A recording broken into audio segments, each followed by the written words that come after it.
تو وہ ترجمہ ہمارے لیے قابل قبول ہوگا. وہ ترجمہ کہ جس کے اندر کانسیپٹ ہے، جس کے اندر لیسن ہے. اگر مجھے یہ محسوس ہو رہا ہے کہ یہ کسی خاص مکتبہ فکر کی ایک خاص اینک لگا کر مجھے پڑھنے سے سمجھ آئے گا، تو پھر یقیناً یہی صورتحال پیدا ہوگی جو ہمارے ہاں پیدا ہو چکی ہے. تو ہمیں آیت کو اس کسوٹی پر لانا ہوگا کہ کیا یہ جو آیت میں پڑھ رہا ہوں اس میں کسی دوسرے انسان پر زیادتی کرنے تو نہیں جا رہا، کیا اس میں کسی دوسرے پر الزام شامل تو نہیں ہے، اور اگر اس سے میں استفادہ اٹھا رہا ہوں تو کیا یہ بلا تفریق تمام انسانوں کے لیے فائدہ مند ہے کہ نہیں. تو پھر ان تمام تر کسوٹی کو جب ہم تمام تر چیزوں کو سامنے رکھ کر ہم بات کریں گے تو وہ ترجمہ جب آئے گا نا جی سامنے. اب قرآن کا معیار جب ہم دیکھیں تو آپ یہ دیکھیے کہ انسان جب اپنی ابتدائی ترقی کر رہا تھا، اسی 19ویں صدی کی اگر ہم بات کر لیں تو آپ یہ دیکھیے کہ قرآن نے ہمیں ایک غذا فراہم کی. اس نے کہا مشرق والمغرب، اس نے دو الفاظ دیے. ہمارے پاس ایک مشرق مغرب کا تصور ہے، اب اس نے ہمیں دو الفاظ دے دیے. اب آگے چل کے جب ہم نے دیکھا کہ نہیں جناب یہ دو مشرقیں ہیں، دو مغربیں ہیں، تو وہاں پر ہمیں قرآن کریم ایک انداز اور ملا کہ مشرقین والمغربین. اب وہاں سے ہمیں ایک اور غذا مل گئی. اب وہاں سے ایک اور سفر کرتے ہوئے ہمیں پتہ چلا کہ جناب ایک بہت بڑی بلینز اور ٹریلینز کی گلیکسیز ہیں جہاں پر لاکھوں کروڑوں سورج ہیں، چاند ہیں، یہ تمام تر ہیں. تو پھر قرآن کریم تھوڑا سا اور آگے بڑھ کر مشارق والمغارب کی بات کرتا ہے. تو یہ تین درجات جو ہیں یہ دراصل انسانی تربیت کا حصہ ہیں. اور اس میں اب آپ یہ دیکھیے کہ جو انسان اس اپ گریڈیشن کے ساتھ، اس تجدید کے ساتھ، اس تغیر اور تحرک کے ساتھ قرآن کریم کو پڑھے گا یقیناً وہ امامت کرے گا انسانیت کی. اگر ہم محض یہ اینک، میں اگر اینک صرف مسلمانوں کے فائدے کی بات کر کے یہ کروں گا تو یہ میں نبی اکرم صلی اللہ علیہ وسلم کے ساتھ بھی زیادتی کروں گا، قرآن کے ساتھ بھی زیادتی کروں گا، احادیث کے ساتھ بھی زیادتی کروں گا، اللہ کے ساتھ بھی زیادتی کروں گا. ہمارا کام یہ بنتا ہے کہ اللہ نے اگر، پہلی بات ہے کہ خلافت تو ہمارے ہاں جا چکی، ابھی اللہ کرے کہ اللہ ہمیں اس قابل بنائے کہ ہم امامت اور خلافت کو سمجھ سکیں، اور اس کے بعد ہم انسانیت کو ایک ایسا مشترکہ معاشی، اخلاقی، ادبی، روحانی ایک ایسا دین، ایک ایسا التزام دے سکیں کہ جس میں تمام انسانیت کو یکساں ان کے حقوق اور فرائض جو ہیں ان کے سامنے رکھ دیے جائیں اور ان کے فرائض ادا کر دیے جائیں. تو میں یہ سمجھتا ہوں جی کہ ہمیں اس کانسیپٹ، لسان کے اس کانسیپٹ کی طرف آنا ہوگا کہ جس میں ہمیں شعور حاصل ہو اور ہمارے تراجم جو ہے وہ پوری انسانیت کے اوپر یکساں تقسیم ہے. جزاک اللہ خیر. جی زبیر بھائی، مزید کویشچن بھی آنے شروع ہو گئے ہیں. تو اب نیکسٹ کویشچن افضل غفار ہیں، ہمارے بڑے آج اچھے جمود پیارے ٹوٹ بھائی ہیں گیا ہے میرے کراچی خیال. سے. تو جی افضل غفار آپ انمیوٹ کر رہے ہیں خود کو. السلام علیکم. وعلیکم وعلیکم السلام. السلام ورحمۃ اللہ وبرکاتہ.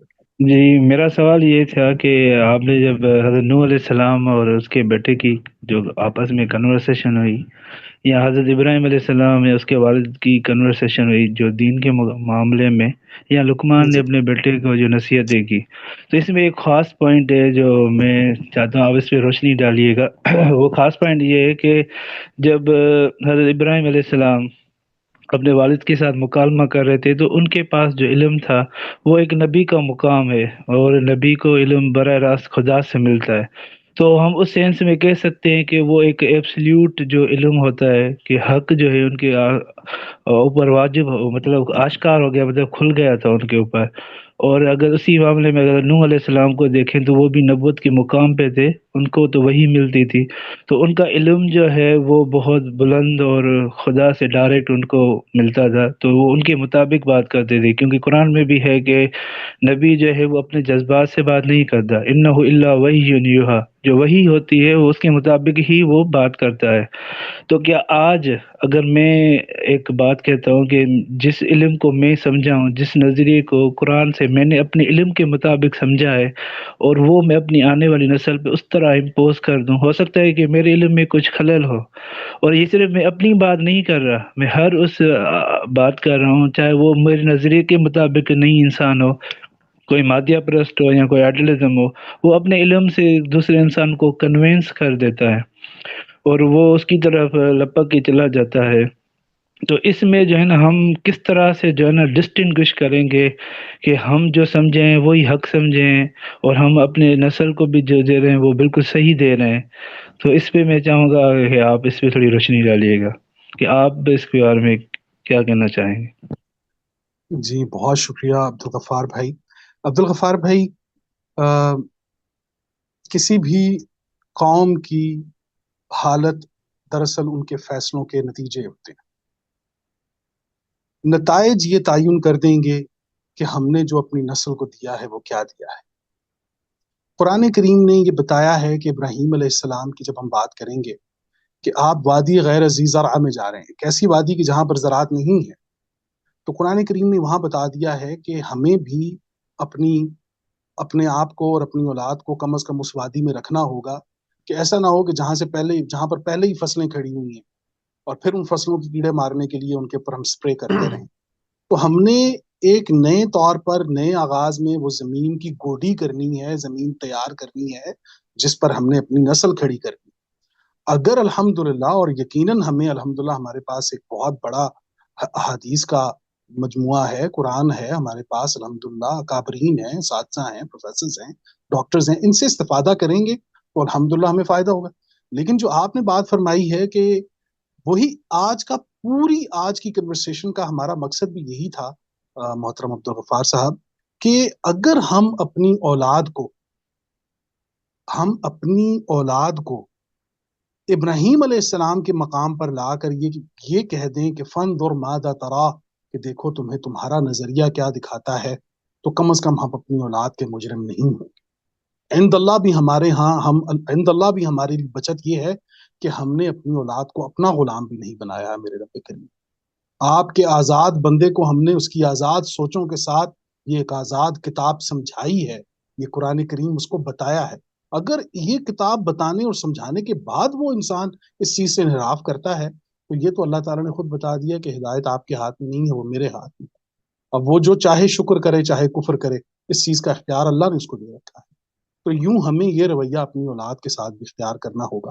لیکن یہ ہمیں فائدہ ہے کہ الحمدللہ ہمارے گھر جو اولاد پیدا ہوتی ہے وہ بچپن سے قرآن کو دیکھ رہی ہے، وہ بچپن سے حدیث کو دیکھ رہی ہے، بچپن سے آپ صلی اللہ علیہ وسلم کو سن رہی ہے، صحابہ کو سن رہی ہے، اہل بیت کو سن رہی ہے. تو یہ تمام تر چیزیں جب ہم اپنے بچے کو دیتے ہیں جی، تو میں یہ سمجھتا ہوں اس کے بعد اگر ہم لاجیکل کنورسیشن کے بعد قرآن کریم کے وہ تمام حقائق بھی اپنے بچے کو بتائیں، اس کی شعوری حالت کو سامنے رکھتے ہوئے، اس کے بعد اگر ہم اسے آزاد کرتے ہیں جی، تو میں سمجھتا ہوں پھر وہاں پہ ہمیں بھی پتہ چل جائے گا نا کہ ہم کتنے پانی ہیں. تو بالکل. اور دوسرا جو آپ نے فرمایا حضرت نوح علیہ السلام کا اور حضرت ابراہیم علیہ السلام، بالکل وہ اللہ کے رسول. لیکن جب آپ دیکھیں گے کہ نا یہ کنورسیشن اسی لیے حضرت لقمان کی جب آئی تو پتہ چلا کہ یہ حضرت لقمان کی بات ہو رہی ہے. ایسا نہیں ہو رہا کہ وہ ان کو کوئی نبوت یا رسالت کا ایسی کوئی چیز ہمیں نہیں ملتی تاریخ کے اندر. ہاں یہ پتہ چلتا ہے کہ حضرت لقمان نے اپنے بچے کی حکمت کے حوالے سے ہم سب جانتے ہیں. تو یہ حکمت اللہ تعالیٰ نے ان کے ذریعے پوری انسانیت کو دے دی. تو اب ایسا نہیں ہوگا کہ ہم یہ کہیں گے کہ وہ جو نبی ہیں، رسول ہیں، ان کے پاس تو پرفیکٹ علم ہے اللہ کی طرف سے، تو ہم تو ویسے نہیں بن سکتے. تو اسی لیے ہمیں پھر لقمان کی کیفیت میں بھی تو آنا ہوگا. حضرت لقمان کے جو پیغامات ہیں اس کو بھی اپنے سامنے رکھنا ہوگا، تو ہم اپنی اولاد کے ساتھ کنورسیشن کر سکتے ہیں جناب. تو یہ میں سمجھتا ہوں کہ آنسر ہے. جزاک اللہ بہت بات ہے. جزاک اللہ، شکریہ. جی نیکسٹ سعد صاحب ہیں، انہوں نے چیٹ میں لکھا کہ وہ ان کا بھی کویسچن ہے. تو سعد بھائی آپ مائک انمیوٹ کر کے کویسچن کر لیں کائنڈلی. پھر اس کے بعد سید رافی ہیں اور شفقت بھائی ہیں. جی السلام علیکم تمام ممبرس کو. وعلیکم السلام. امید کرتا ہوں کہ تمام ممبرس خیر و عافیت سے ہوں گے. ایک سسٹر تھی، انہوں نے بڑا اچھا کویسچن ریز کیا تھا اور شبیر بھائی نے ان کو کافی اپریس بھی کیا تھا. سملر ٹو ہے کہ عقائد اور فوائد جو ہے وہ آپس میں منسلک ہیں اور ہم کیسے اس کو اپنے بچوں تک منتقل کریں گے اس کی اصل روح کو. اور کویسچن کا آنسر بھی اتنا ہی زبردست جتنا کویسچن تھا ماشاءاللہ.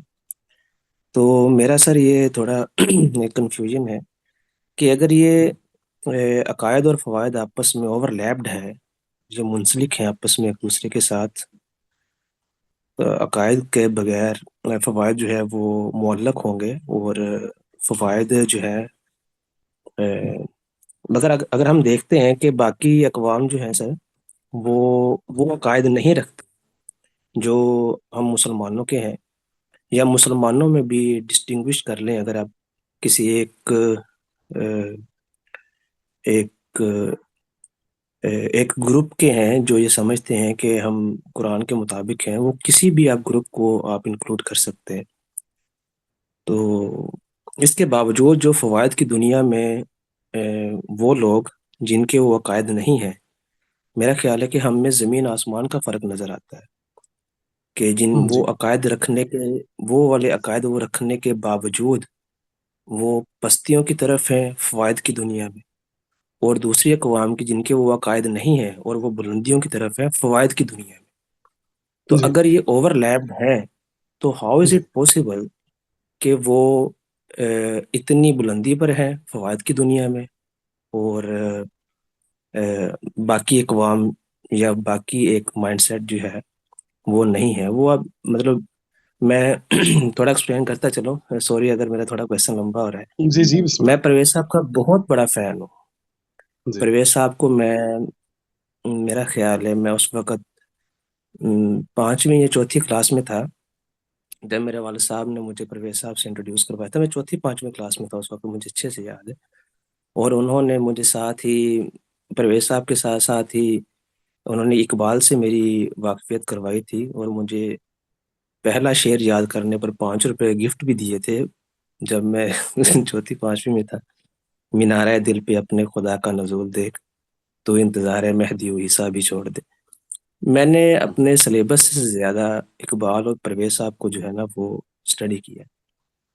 تو میری یہ پہلی میٹنگ تو میں کافی دیر سے جوائن کرتا ہوں، پچھلے 1 سال سے میں نے جوائن نہیں کی، لیکن میں سائلنٹ پارٹنر تھا میٹنگ کے اندر.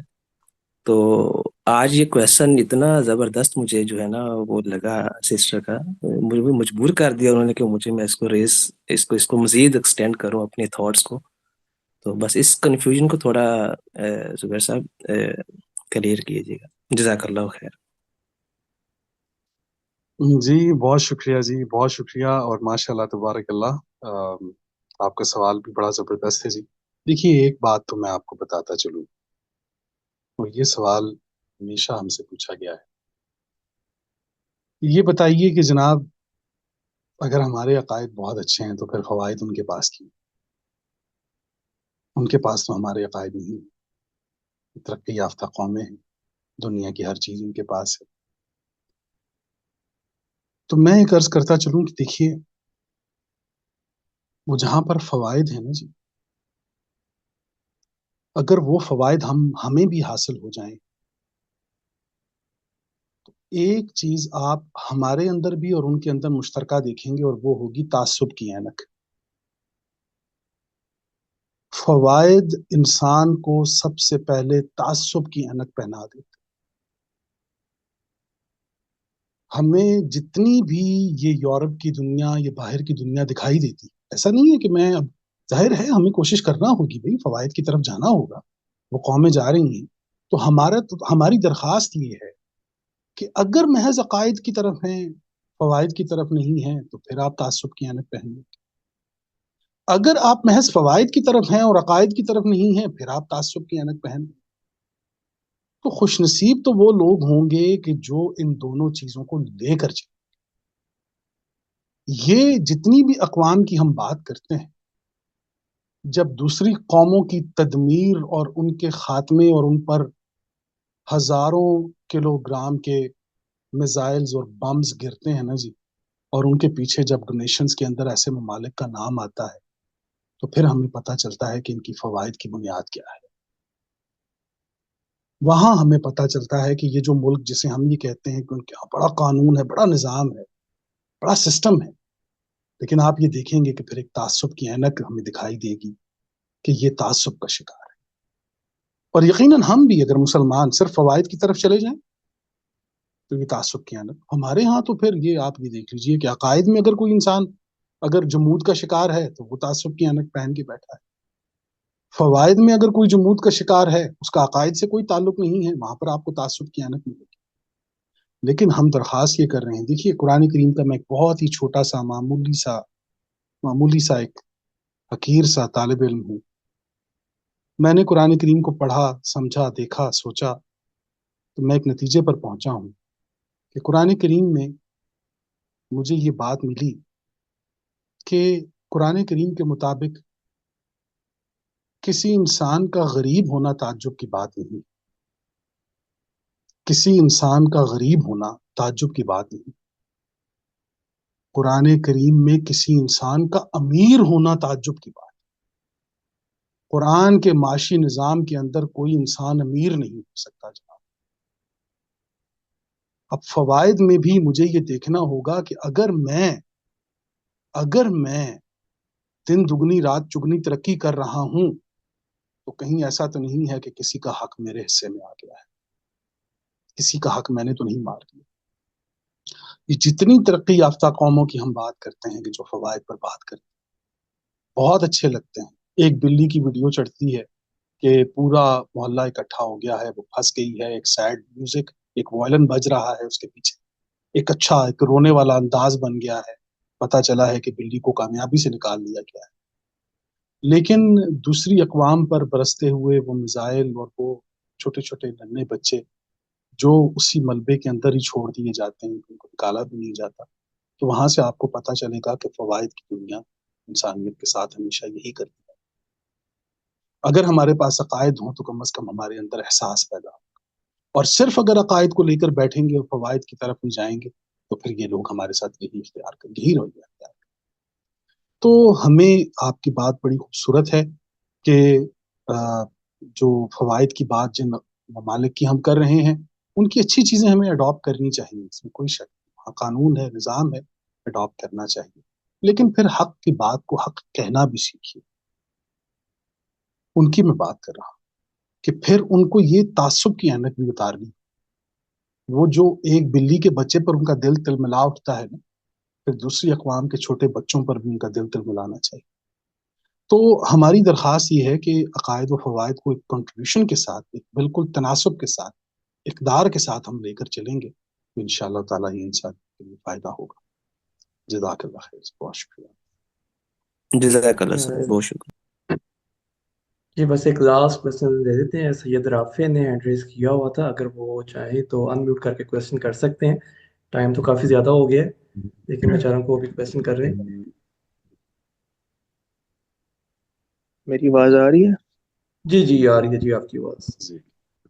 میرا زبیر صاحب سے کویشچن تھا. اصل میں نے سیشن جو ہے وہ مڈ میں جوائن کیا تھا، لیکن بات نوح علیہ السلام کی چل رہی تھی، طوفان نوح کی، جس طرح ان کی نافرمانی تھی. تو میں ایک چیز رکھنا چاہ رہا تھا، ایک پوائنٹ تھا میرا کہ اللہ کے کلام سے یہ حقیقت ہمارے سامنے واضح ہوتی ہے کہ فلاح اور بھلائی کا جو اصول ہے اور عذاب الہی سے نجات کا تعلق صرف وہ نسل و خاندان یا پھر دولت و منصب سے اس کا لنک نہیں ہے، بلکہ وہ ایک ایمان اور یقین کا راستہ ہے. وہ بڑے خوبصورت انداز میں انہوں نے واضح بھی کیا. انہوں نے زبیر صاحب نے بتایا کہ دیکھو تمہیں تمہارا نظریہ کیا دکھاتا ہے. تو وہ جو تعصب کی اینک، وہ سارے میرے کویشچنز جو ہیں وہ آہستہ آہستہ ان کے جواب جو ہیں وہ مجھے ملتے گئے، اس لیے میں نے پھر ہینڈ جو ہے وہ لوور کر دیا. اس لیے تو بہت شکریہ، جزاک اللہ. بہت شکریہ آپ کا سید رافع. اللہ کریم آپ کو بہت سلامت رکھے. جزاک اللہ. جی بہت شکریہ. شفقت بھائی آپ کچھ کہنا چاہیں گے؟ آپ کا بھی کویشچن تھا شاید، لیکن اگر اس کا بھی جواب ہو گیا تو آپ ذرا کنفرم کر دیں.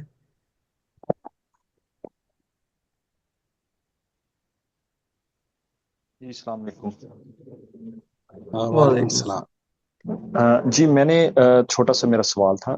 میں نے یہ پوچھنا تھا کہ جیسے زبیر صاحب نے اپنے درس میں یہ فرمایا کہ ہم اپنے بچوں کو قرآن مجید سے روشناس کروانے کے لیے لاجیکلی ان سے بات کریں، تو میں نے صرف یہ پوچھنا تھا کہ کون سی عمر کا حصہ بہترین ہوتا ہے جب بچوں کو لاجیکلی جو ہے نا ہم اس طرح کی تعلیم میں انگیج کر سکتے ہیں؟ جیسے کہ نماز میں کہا جاتا ہے کہ آتا ہے کہ 7 سال سے شروع کروائیں، تو یہ کون عمر کا مطلب کون سا حصہ ہوگا جب بچوں کو ہم اس طرح دیں اور وہ مطلب اچھے سے فیڈ کر لیں اپنے دماغ میں، یا ان کی سمجھنے کی صلاحیت جو ہے وہ بہتر کام کرنا شروع کر دیتی ہے؟ بہت شکریہ سر. جی بہت شکریہ، بہت شکریہ شفقت صاحب.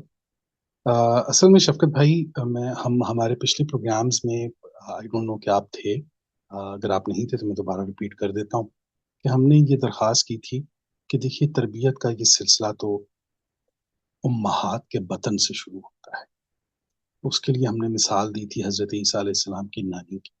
انہوں نے کہا تھا ربی انی نذرت لک ما فی بطنی، کہ اے میرے رب جو میرے بطن میں ہے، جو میرے باطن میں ہے، میں اسے آپ کی نظر پر پیش کر. محررن، تو حریت کی گھٹی جو ہے انہوں نے اپنی ذریت میں شامل کر دی. ایک بات. دوسرا جو آپ نے فرمایا کہ ہاں بالکل کہ ہمارا بچہ لینے کے قابل کب ہوگا، تو میں یہ سمجھتا ہوں جی کہ یہ اللہ تعالیٰ کا ایک نظام ہے. اور میں نے بہت سے لوگوں کو، بہت سے بچوں کو بڑی چھوٹی عمر میں بہت بڑا پایا ہے. تو اس کو آپ ایج کے ساتھ نہیں بلکہ اس بچے کے سوالات کے ساتھ منسلک رکھیے. اگر آپ کا بچہ کتنا باشعور سوال کر رہا ہے، اگر آپ کا بچہ 7 سال کی عمر میں 40 سال کی عمر کا سوال کر رہا ہے تو یہ تو کمال ہو گیا آپ کے ساتھ. آپ اسے اس کے سوال کے مطابق جواب دینے کی کوشش کیجیے. میں یہ سمجھتا ہوں کیونکہ میرے پاس مختلف بچے آتے ہیں، والدین لے کر آتے ہیں، تو ان کی کاؤنسلنگ میں جب ہماری بات چیت ہوتی ہے تو میں ہمیشہ وہی کہتے ہیں جی کہ یہ ان کو اگر آپ بٹھائیں، ان کے اپنے ساتھ رکھیں. اب میرے ساتھ مسئلہ یہ ہوتا ہے کہ میں ان سے یہ کہتا ہوں کہ آپ نا اپنے بچے کو تقریباً 4 5 6 دفعہ بھیج دیں آپ، تاکہ ہم آپ کے بیٹے کو سنیں اور سمجھیں. اور پھر ان کے ساتھ بات چیت کرنے کے بعد پتہ چلا، کیونکہ ہمارے ہاں پاکستان میں استاد رکھنے کی تو عادت ہے، لیکن استاد کو اتنی اجازت نہیں ہوتی کہ وہ شاگرد رکھنے کی بھی اس کے پاس کوئی اختیار ہو کہ ہاں جی اس کو میں رکھوں گا، یہ بچہ میں نہیں رکھوں گا، یہ اس کے اوپر محنت کیجیے. تو ہمارے ہاں یہ تو رواج نہیں ہے. لیکن میں یہ کوشش کرتا ہوں ہمیشہ کہ میں ان بچوں کو اپنے قریب کروں، اڈاپٹ کروں ان کو اپنے پاس، کہ جن کے اندر مجھے کہ ان کے ساتھ 6 7 میٹنگز میں مجھے یہ پتہ چل جاتا ہے کہ وہ بچہ جو ہے وہ کس اسکیل پر سوچ رہا ہے. اور پھر ہم اس کے ساتھ اسی کے ماحول کے مطابق جو ہے ہم گو تھرو کرتے ہیں. اور ہم نے دیکھا ہے کہ کئی بچے بہت چھوٹی عمر میں بہت باشعور سوال کرتے ہیں، اور کچھ بڑے جو ہیں وہ بڑی عمروں میں بہت چھوٹے سوال کر رہے ہیں، چھوٹی بات کر جاتے ہیں. تو میں یہ سمجھتا ہوں کہ شفقت بھائی اگر ہم عمر کے بجائے اس کی شعوری حالت کو مد نظر رکھیں تو وہ میرے خیال میں زیادہ بہتر ہوگا. جزاک اللہ خیر. جی بہت شکریہ زبیر بھائی. عمران بن یوسف نے کمنٹ کیا کہ آج کے ڈیجیٹل دور میں جہاں بچے سوشل میڈیا اور دیگر تفریحات میں مصروف رہتے ہیں، والدین انہیں دینی اور اخلاقی تعلیم کی طرف کیسے راغب کریں. تو اس میں ہم نے زاد سیشن کو کافی ڈیٹیل میں اس بات کو ڈسکس کیا تھا. تو میں نے عمران بھائی آپ کے ساتھ لنک بھی شیئر کیا زاد سیشن کا، آپ کائنڈلی وہ بھی دیکھیں. تو اس میں کافی ڈیٹیل سے یہی باتیں شیئر کی گئی ہیں. جیسے ابھی زبیر بھائی نے یہ بات کی کہ شعور کو ہم نے دیکھنا ہے، ایج تو جسٹ ایک نمبر ہے. تو اصل میں تو شعور بچے کا ہمیں بتائے گا کہ ہم نے اس کے ساتھ کس طرح سے بات چیت کرنی ہے. تو زبیر بھائی بہت شکریہ آپ کا، آج بہت لمبا سیشن میں ہو گیا دوسرا ہے. ایک عرض کرتا چلوں کہ وہ جو انہوں نے فرمایا ہے نا کہ بچے جو آج کل انٹرنیٹ کا یوز اور میڈیا کا استعمال جو ہے، آپ یقین کریں بچوں کو بالکل نہیں پتا ہوتا میڈیا کا، نہ انٹرنیٹ کو پتا ہو. یہ الحمدللہ ہمیں اللہ نے یہ شرف بخشا ہے، ہم ان کے ہاتھ میں موبائل دیتے ہیں. ہماری جو بیویاں ہیں وہ ماشاءاللہ اپنا کچھ گھنٹے آسانی کے لیے وہ کہتی ہیں موبائل لے لو اور بس مجھے تنگ نہیں کر، مجھے نہ چھیڑ. اسی طریقے سے والد صاحب ہیں، وہ بھی ایک موبائل لا کے دے دیتے ہیں کہ بیٹا میرے ساتھ مجھے بالکل تنگ نہیں کرنا، کیونکہ وہ خود مصروف ہوتے ہیں ماشاءاللہ، موصوف موبائل کے اوپر. تو یہ ایسا نہیں ہے، ہم نے بچوں کو اس نشے پر لگایا ہے جی، اور میں سمجھتا ہوں کہ اس کو ہٹانے میں بھی ہمیں ہی کردار ادا کرنا ہوگا. اس پر ہم کافی بات کر چکے ہیں. تو آج کا سیشن کافی طویل ہو گیا جی، بہت شکریہ آپ سب کا. جی بہت معذرت شکریہ.